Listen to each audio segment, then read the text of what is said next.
it's funny because the two pieces of This Silence and No Let Up are very different, and in a way, I mean, I think there are characteristic things that are common between them. But if you heard the pieces independently, you might not. I don't know if you think they're the same composer. I think there's definitely harmonic things that I would use, but it's certainly the hard-edged urban quality is something I've been very interested since my opera Greek, which I wrote in the middle '80s. And the thing is that I actually wrote a piece called Release quite a few years ago that was to do with Greek, and I basically had this quite a jazzy ensemble with bass. Well, actually, it was acoustic bass, piano, drums, and two saxophones, which is a very distinctive thing that I like using, especially two soprano saxophones, because I think that they can really buzz off each other, and I am very interested in that sonority. So really, but when I was asked to do a piece by Chicago Music Now series, I said I'd like to do a companion piece to Release.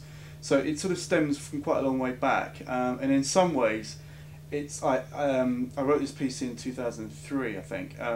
It's for me, it's quite retro because I haven't done anything like that for quite a few years. Quite a lot of my smaller group things had been much more sort of less hard edge, more like more sort of not pastoral, but certainly sort of melancholic. And so this is something that was fun to do because it's very different from the small group things I've done. I'm kind of curious because you've talked before about your jazz influences, and it's such a distinctly American, born out of America. Yeah. I'm curious how audiences in America, how they might react differently to audiences in Europe to your music.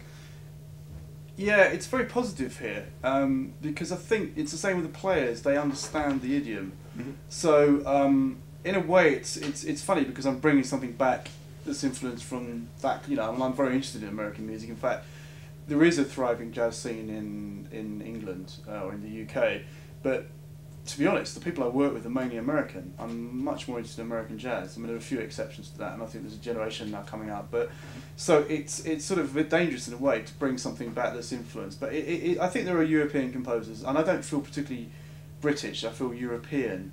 And there's a Dutch tradition, which is sort of headed by Louis Andriessen, which has definitely influenced a lot of my music. Sometimes you can't tell.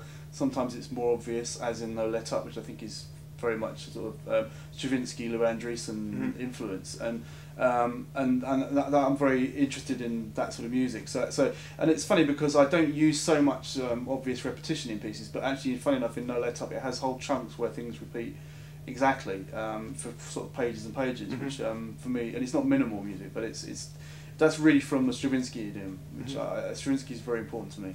I was thinking the same thing when I was, we were just watching the dress rehearsal for No Let Up, and we had a group of composers, like 9 of us or so, that on a Pendulum concert we played Workers' Union, and there are some things about that, just these almost sort of nagging, repeating rhythms that just kind of bore into you, and I can definitely hear that in your music as well. Yeah, it's definitely influence, and the thing is, it's I think when I was younger, the big influence on me and a lot of composers of my generation, to some extent, was Second Viennese School, Berg, Webern, and that's because of Boulder's tradition and the French tradition.